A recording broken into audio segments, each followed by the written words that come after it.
संसार में सबका मालिक किस प्रकार से एक ही है, जबकि सभी धर्म की व्यवस्थाएं और सभी धर्म का अलग अलग उद्देश्य और भावनाएं रही। जैसे शंकराचार्य का उद्देश्य रहा कि मनुष्य सांसारिक मोह माया को छोड़कर और प्रभु व्यक्ति में लीन हो जाए, जो उन्होंने वैराग्यवृत्ति पर सबसे अधिक जोर दिया और मानव को बताया कि तुम इस संसार पर जन्म लेते हो, लेकिन इस संसार तुम्हारा नहीं है। एक दिन तुम्हें अकेले आना है और एक दिन तुम्हें अकेले जाना है। इसलिए संसार की मोह ममता को त्याग कर उस परमात्मा की शरण में जाओ। राम ने संसार पर हर प्राणी को उस शिव आराधना में लीन रहने का अवसर दिया और बताया कि मैं भी उसमें लीन हूँ।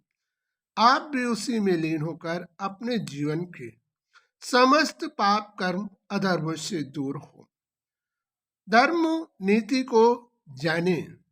राम ने अपनी रामायण के अंदर उन्होंने क्या दर्शाया, उन्होंने लोगों में भाईचारे का संबंध कैसा होना चाहिए, स्त्री पुरुष के संबंधों में क्या नजदीकी होनी चाहिए। अभिमान यदि स्त्री को आता है तो उसका परिणाम क्या भोगना पड़ा। तो पुरुष और नारियों के विचारों का भी उन्होंने मंथन किया। जैसे सीता जी ने राम की बात का उल्लंघन किया, जैसे उन्होंने कहा अयोध्या तुम बनी रहो, नहीं माना। उन्होंने सोने को हिरण को भी पाने की इच्छाएं रखी। तो विचार करो, ऐसी अवस्था में उन्हें अपने जीवन में दुखों का सामना उठाना पड़ा। तो जब भी मनुष्य अपने जीवन में स्वास्थ्य से परे जाता है, तभी अपने जीवन का परिवर्तन कर पाता है। इसलिए वास्तविक हमें इन व्यवस्थाओं का बदलाव कर देना चाहिए, जिससे हमें इतनी बड़ी समस्याओं का सामना न करना पड़े और परमात्मा हमारा साथ देता है। ईसा मसीह ने बताया कि परमात्मा एक गॉड द लाइफ प्रकाशवान एक ज्योति स्वरूप है।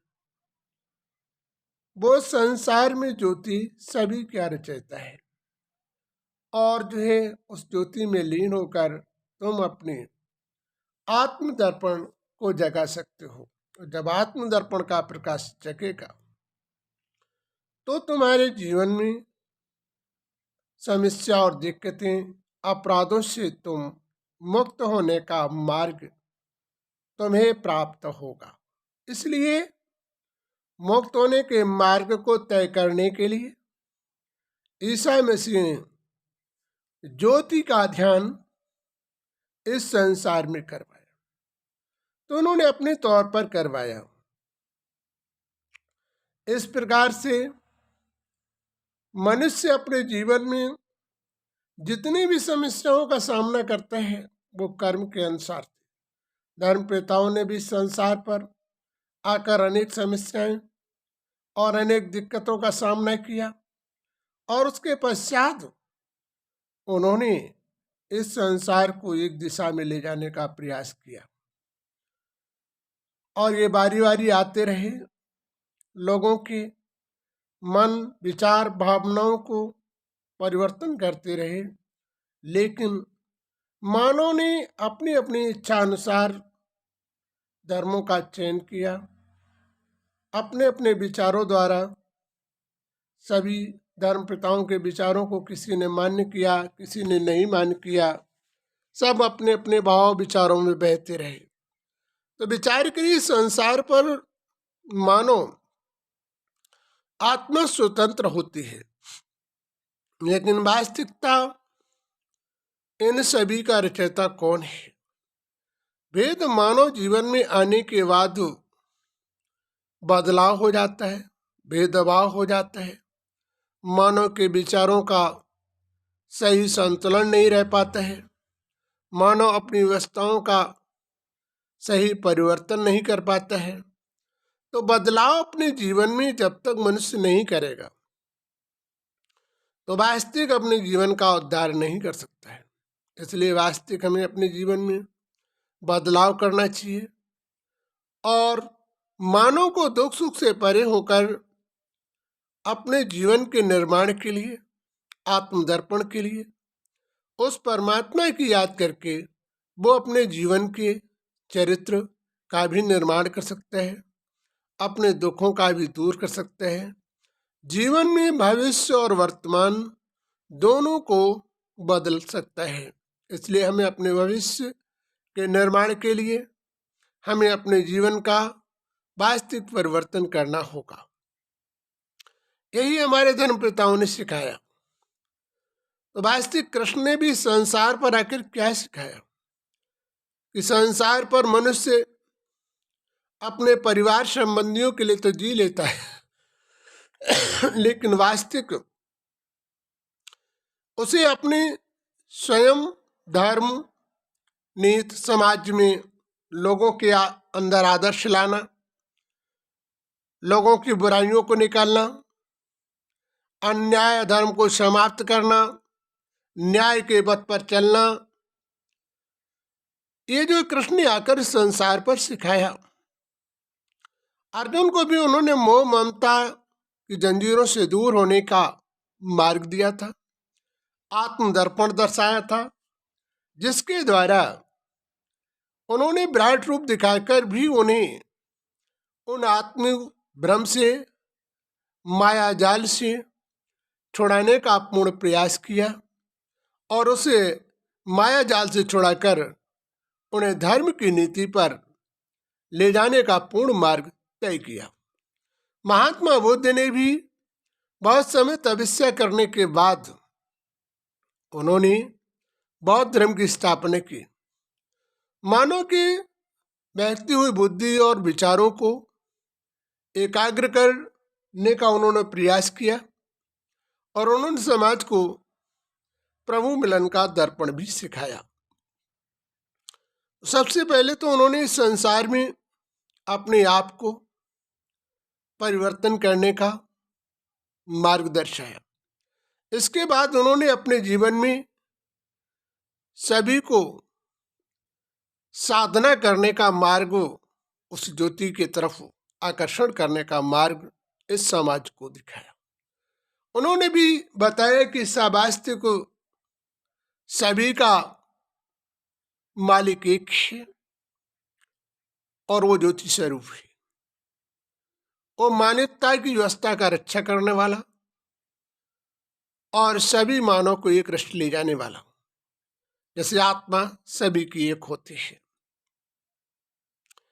मोहम्मद साहब ने भी उसी परमात्मा ज्योतिबिंदु निराकार एक को ही बताया। जब तक उस बटिया को चूमते नहीं तब तो उनका हज पूरी नहीं होती है। उन्होंने सिद्ध किया कि वो भी एक निराकार ज्योति के उपासक हैं। तो संसार में सभी ने आत्मदृष्टि से देखा जाए तो संसार में सभी के धर्म, भेद भाव, विचार, जात, वर्ग, इन सभी का परिवर्तन हुआ। लेकिन वास्तविक आत्म रूप से देखा जाए तो सभी का एक ही पिता है, एक ही जन्मदाता है, जिन्होंने सभी देवताओं को भी जन्म दिया है।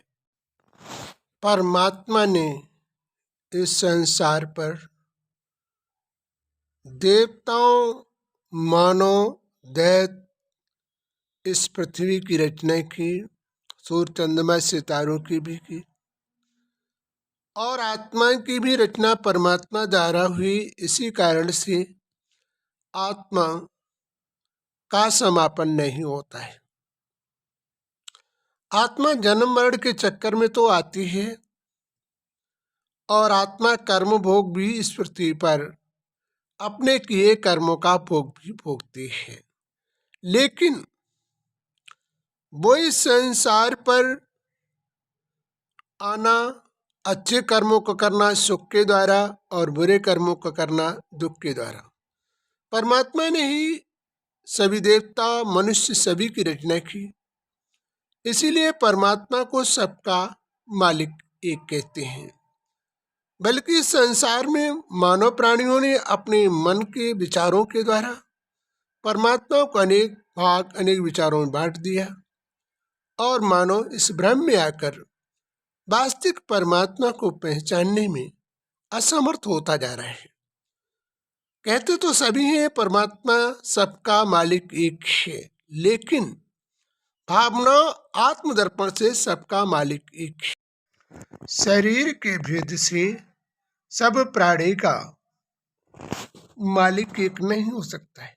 सभी धर्म पिताओं का अलग अलग विचार भावना रहे, इसलिए सभी का एक कैसे हो सकता है। लेकिन आत्मदर्पण से देखा जाए तो सबका मालिक एक है और सभी उस एक परमात्मा की ही संतान हैं।